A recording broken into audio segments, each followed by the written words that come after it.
ధనుసు రాశి వారికి ఈ వారం మిశ్రమ ఫలితాలు సూచిస్తున్నాయి. ధనం అధిక వ్యయ సూచన కనిపిస్తోంది. ఖర్చులు అధికంగా ఉంటాయి. అది ఎలా ఖర్చు అవుతుందో కూడా మనకు తెలియదు.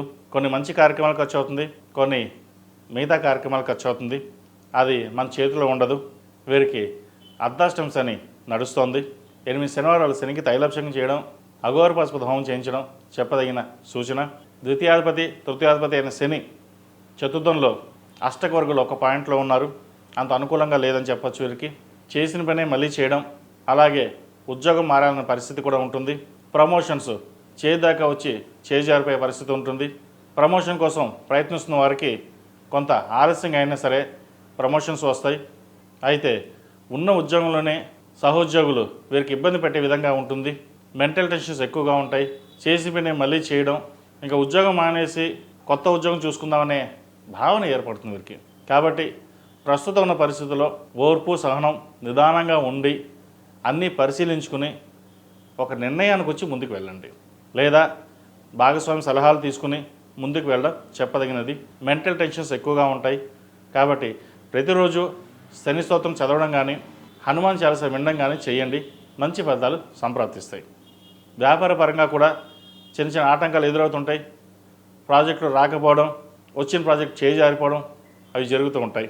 లేదా భాగస్వామ్యం మధ్య ఇబ్బంది రావడం, వ్యాపారంలో నష్టం రావడం అటువంటివి జరుగుతుంటాయి. అలాగే సంతానానికి ఒక సంబంధం వచ్చింది, వివాహం చేద్దాం అనుకుంటాం, చేతిదాకా వచ్చి అంతా బాగుంది, జాతకాలు కలిసాయి అని చెప్పడం, ఇంటికి వెళ్ళాక ఫోన్ చేస్తామని చెప్పడం, మళ్ళీ ఫోన్ చేయకపోవడం. ఏమైందంటే తెలీదు. సంబంధం ముందుకు వెళ్ళాలా లేదా వేరే సంబంధం చూడాలా అన్న యోచనలో ఉంటారు. ఈ వారం కొంచెం గందరగోళంగా ఉంటుందని చెప్పచ్చు. ఈ వారం ఏ నిర్ణయాలు తీసుకోకుండా సానుకూలంగా ఉండి ముందుకు వెళ్ళడం చెప్పదగినది. అలాగే పెద్దవాళ్ళ ఆరోగ్య విషయంలో కొన్ని జాగ్రత్తలు తీసుకోవాలి.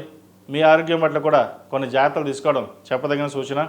ఏదైనా పని మీద బయటికి వెళ్ళేటప్పుడు పరమేశ్వరుడికి దండం పెట్టుకుని ఓం నమః శివాయ అంటూ ఒక 108 సార్లు ధ్యానం చేసుకుని ముందుకు వెళ్ళండి. అలాగే కరంగిలి మాల ధరించడం చెప్పదగినది. వీళ్ళు నరదృష్టి అధికంగా ఉండడం, అర్ధాష్టమ శని నడవడం, నరఘోష బంధుఘోష ఎక్కువ ఉండడం వీరికి. ఇటువంటి పరిస్థితుల్లో కరంగిలి మాల ధరించి ముందుకు వెళ్ళండి. మంచి ఫలితాలు సంప్రాప్తిస్తాయి. అలాగే విద్యార్థులకు, వైద్యుతులు ఉన్నవారికి, సాఫ్ట్వేర్ రంగంలో ఉన్నవారికి కొంచెం గడ్డుకాలం అని చెప్పచ్చు. ఏ పని చేసినా పై అధికారుల వల్ల ఇబ్బంది రావడం, స్థానచలనం అనేవి ఏర్పడుతుంది. చేదాకా వచ్చిన ఉద్యోగం చేజారిపోవడం, H1B చేదాకా వచ్చి పోవడం, ఇది మనోవేదనకు గురవుతారు. ఇంకా ఏముంది, H1B వీసా వచ్చింది, ఉద్యోగం మారచ్చు అని అనుకుంటారు.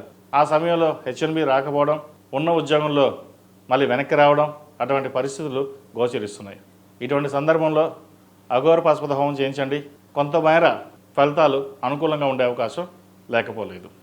అలాగే ఈ రాశిలో జన్మించిన స్త్రీలకు వృత్తి ఉద్యోగాల పరంగా, వ్యాపార పరంగా అంత అనుకూలంగా లేదు. మానసికమైన ఇబ్బందులు అనేవి ఏర్పడతాయి.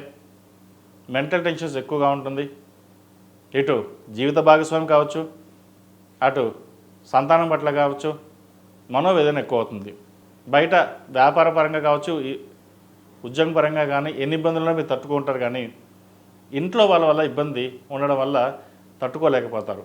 అయితే ఇటువంటి పరిస్థితుల్లో ఫ్రస్ట్రేషన్ ఎక్కువ అవుతుంది, కోపతాపాలు ఎక్కువ అవుతాయి. వాటిని అదుపులో ఉంచుకోవడం ఎంతైనా చెప్పదగినది. అయితే ఇన్ని ఉన్నా కూడా ఒక్కొక్కసారి మీ తెలివితేటలతోని అన్నిటినీ పక్కన పెట్టి సింపుల్గా సాల్వ్ చేసే విధంగా కూడా మీరు ఆలోచిస్తుంటారు. అది మీకున్న దేవుడిచ్చిన వరం అది. కాబట్టి మీ తెలివితేటలతోనే ముందుకు వెళ్ళండి, అది సానుకూల పడతాయి. అలాగే ఏదైనా గృహం కొనాలనుకుంటే కొంతకాలం ఆగి ఉండడం చెప్పదగినది. ఎందుకంటే ఇప్పుడు మీరు అడ్వాన్స్ ఇచ్చిన తర్వాత మళ్ళీ ఇబ్బంది పడే అవకాశం గోచరిస్తుంది. వాహన యోగం కానీ గృహయోగం కానీ ఉన్నా కూడా కొంతకాలం ఆగి ముందుకు వెళ్ళడం చెప్పదగినది.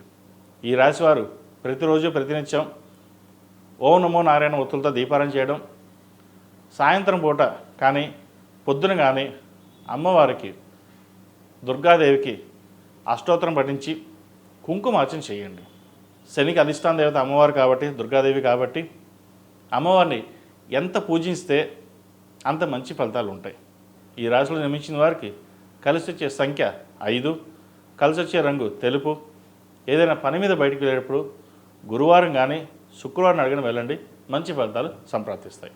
ePoojaStore.in పసుపు కుంకుమ నుంచి దేవతా విగ్రహాల దాకా అన్ని రకాల పూజలు, వ్రతాలు, వివాహం, గృహప్రవేశం, హోమాది శుభకార్యాలకు కావలసిన పూజా సామాగ్రి అంతా ఒక్క క్లిక్తో మీ ఇంటి వద్దకే.